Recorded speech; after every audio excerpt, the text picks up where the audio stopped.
Good morning! We are back in Kuala Lumpur and today, dahil nakapahinga na tayo, mag-tour muna tayo within the Kuala Lumpur City. So, kumuha ko ng Kuala Lumpur City map. So, isa-isahin natin because maaga pa at goal natin kumain ng pandesal mamaya sa Kotaraya. It's still closed, so mamaya. So, ngayon pupunta muna tayo sa mga temples. We'll be going to 3 different temples and mosque. Okay, so 3 religions this morning, Hindu, Buddhist, and then Muslim. So yeah, join us today and see.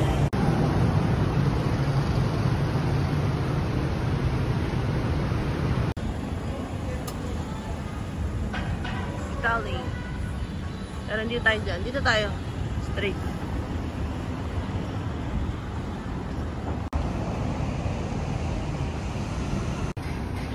Yan, just near the Petaling Street, may kita nyo ng Lifeng restaurant. Pero dito kami dito kumain. Okay, but okay din naman dyan. Okay din naman. Beef noodles, yeah. So, going back, malapit na tayo sa ating pupuntahan. We're traveling by foot. Yan, Jalan Tun, H.S. Lee. Jalan.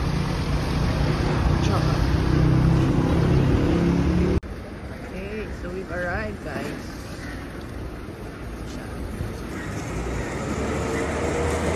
That's the temple.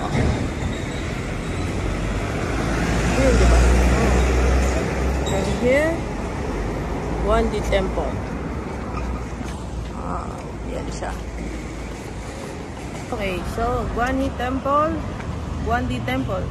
It's a Taoist temple located at Jalan Tun, H.S. Lee, built to honor the great Guandi, the Taoist god of war. Wow. He's standing majestically in his resplendent uniform. The red face and long beard statue of Guandi watches defensively over the temple of Emperor. So, yun pala siya. Siya si Guandi. Taoist pala siya. Okay. So, galing na kami sa loob ng temple. But, hindi pwede kasi mag-video because, of course, you have to respect. It's a place of worship. Place of worship. No video and photography allowed. So, yeah. It's a good experience. Now we're heading to our next stop. Okay, our next stop is the Sri Mahamariamman Temple. So, this is Indian naman siya. Yan. Okay. Mother Goddess. Sri Mahamarian Temple. 1873 pa by a private family.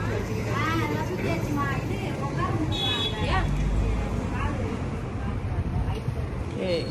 So, this one is the oldest Hindu temple in Kuala Lumpur, situated at the edge of Chinatown on Jalan Tun, H.S. Lee. So actually magkatabi lang sila. Okay. Isa. Galing na. Was built in the year 1873 by K. Tambusamit Pillai as a private shrine of the Pillai family and was opened to the public in 1920s. Yeah. So free entrance din dito. We'll try to go inside. But I think we have to remove our shoes, no? Napaka-intrinsic nito, guys. Grabe.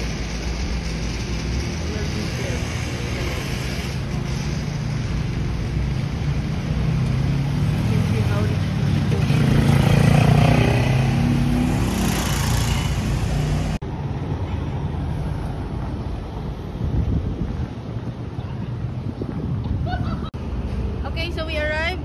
Bago tayo punta sa isa, dito muna kasi malapit na siya. So, this is the National Textile Museum.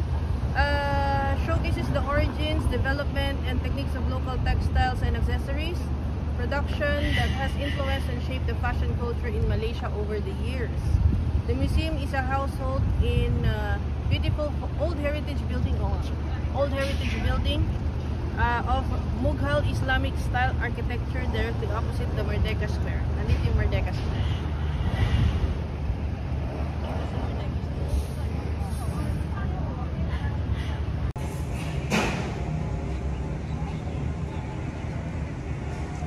this is the Sultan Abdul Samad building. Currently under construction siya eh. So, naayos siya. Used to be home of several government departments, completed in 1897. It's a unique Moorish designs and clock tower are widely photographed. That's the clock tower. Yun yung clock tower niya. And on an important occasion, the building is decorated with colorful lights and flags. This building is right the opposite of the Merdeka Square. So, yun nga yung Merdeka Square. Ito yung flag nila. Ayun yung flag nila. Grabe, sobrang taas niyan, guys. Ayun. Yung mga galleries nila. Andun yung textile. Nakadikit lang sila eh. Dati nandun yung gallery, kaya lang nilipat. Hindi ko alam kung saan. So, ayan. And it's, you can run here.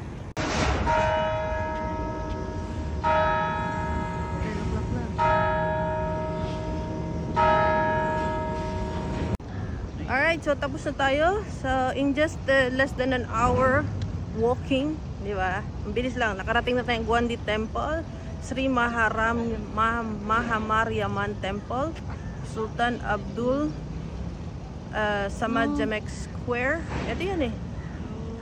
Yan, nandun yun sa kanto.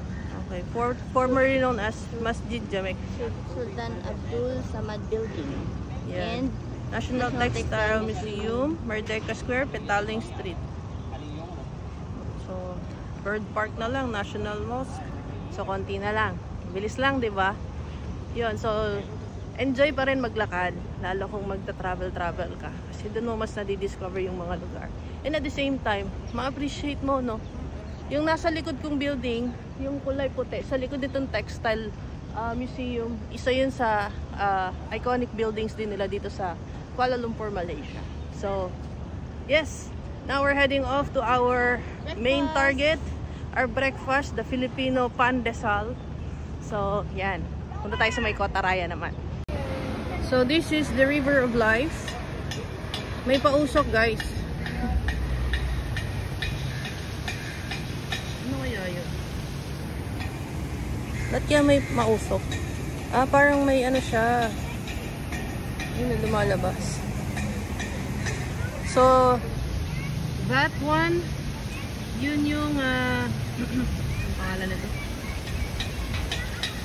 That is the Sultan Abdul Samad Jamek Mosque. Formerly known as Masjid Jamek, this is the oldest mosque in the city, built in 1909. It is located at the confluence of the Klang and Gombak River. Ito yun. Yan. Yan. Ito yan. Klang and Gombak River. Yan. Where Kuala Lumpur City begins life. Its life. Built by English architecture Arthur Benison Hubback. Visitors are required to dress appropriately when visiting. Cloaks provided. So, kung gusto mo pumasok sa loob, may cloak naman. So, yeah. Wow. This is nice. We've arrived at Central Market. This is since 1988. Dati, ano siya, Pasar, wet market. So, wet market before. So, yeah. So, it's a huge parking lot. Yan. Tapos, makita mo din yung tower. Pasar Seni. Si Erika, init na. Mainit kasi talaga. Wow. Pasar Besar. Here, you can buy a lot of things. Okay, lumabas na kami muna ng Central Market kasi kakain na kami. We're going to Kotaraya. Again, the goal is to eat pandesal, Filipino food. Yan. So, ito siya sa gilid. Pero sa loob ng Central Market kasi you'll see a lot of pasalubong. Pwede kayong makabili ng pasalubong. May food court din doon. Makakakain din kayo. Yan. Pero, still, our goal is pumunta muna at kumain ng Filipino pandesal. So, yeah. See you in Kotaraya. Saan muna kami dito? We have arrived in Kotaraya. Pero, punta muna kami dito. Tignan namin itong Filipino cuisine. Wow. Okay guys, we've arrived. Bagong discover lang namin to. Bagong open lang din naman kasi siya. And chef is a Filipino. So, tayo ng Shanghai kasi ito daw yung bago na, Shanghai Silog. Tapos si Erica umorder ng bangus silog. And this plate only costs 15 RM plus unlimited drinks na. Yan yung drinks namin. Tapos may coffee pa. No. So, we'll enjoy our food later. Interviewin pa natin si Chef. So, kain muna tayo. Last year, December. Oh, last year lang. Okay guys, we are here at, ano pronunciation nito? Orchid? Orchid Bistro. Orchid? Yeah. Oh, Orchid Bistro. So, dito lang to sa Cotaraya. And na-meet natin ang chef, Filipino chef. Hi. Christian. Taga? Bicol. Bicol. Bicolano Camarines. to. Ayun, okay. So, ang sarap ng pagkain nila. Obvious naman, ubos. Busog. Hindi pa ako tapos. So, chef, please invite them. Yan. So, guys, punta na lang kayo dito. Araw-araw tayo open. Tapos, every Sunday, buffet tayo. 25 per person. RM. Unlimited food. Yeah. Thank you. Thank you, chef. Thank you. Yan. Na-istorbo natin si chef. Okay. Pero napakasarap ng pagkain nila. Tapos may coffee pa. Free coffee. Free drinks. Yan. Pero kung gusto mo ng a la carte, meron din silang a la carte. Yan. Pero pinili kasi namin yung set na nila. Every Sunday lang kami. And every Sunday, may buffet. So bukas, try natin. Starts at 11 o'clock, right? So, tina, mura na yun for 25 RM, di ba? So, we'll try Filipino food here in Kuala Lumpur. So, thanks for joining us. Good morning. Sumot, sarap. Sumot, sarap. Hindi pa ako tapos. Pero ito solid. Ano na laki kasi niya, guys. Kain tayo.